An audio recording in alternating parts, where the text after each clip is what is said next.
Hello friends, ముల్లంగి పచ్చడిని ఎలా చేసుకుంటే టిఫిన్స్లోకి రైస్లోకి రెండిట్లోకి తీసుకోవచ్చు. ఇక్కడ నేను 2 ముల్లంగిలు తీసుకొని నీట్గా కడిగి పైన పీల్ తీసేసి ఇలా సన్న ముక్కలుగా కట్ చేశాను.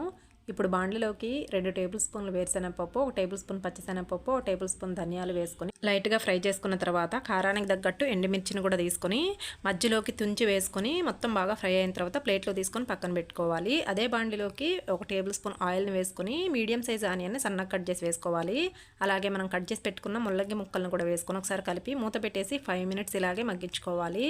5 మినిట్స్ తర్వాత మీడియం సైజ్ లెమన్ అంతా చింతపండును కూడా వేసుకొని ఒకసారి బాగా కలిపేసి మూత పెట్టేసి మగ్గించుకుంటే చింతపండు కూడా సాఫ్ట్గా అయిపోతుంది. ముల్లంగి ముక్కలు చూడండి ఇలా కలర్ మారి ఫ్రై అయితేనే పచ్చడి మంచి టేస్ట్ ఉంటుంది. ఇప్పుడు మిక్సీ జార్లోకి వేయించుకున్న ఎండుమిర్చి మిశ్రమాన్ని మొత్తాన్ని తీసుకొని రుచికి సరిపడినంత సాల్ట్ని వేసుకొని బరకగా గ్రైండ్ చేసి తీసుకోవాలి. మిక్సీ జార్లోకి ముల్లంగి ముక్కలు మొత్తాన్ని తీసుకొని కొద్దిగా వాటర్ని పోసుకొని మెత్తగా గ్రైండ్ చేసి తీసుకుంటే పచ్చడి రెడీ అయిపోతుంది. ఇందులో పోపును బట్టి తీసుకుంటే చాలా టేస్టీగా ఉంటుంది.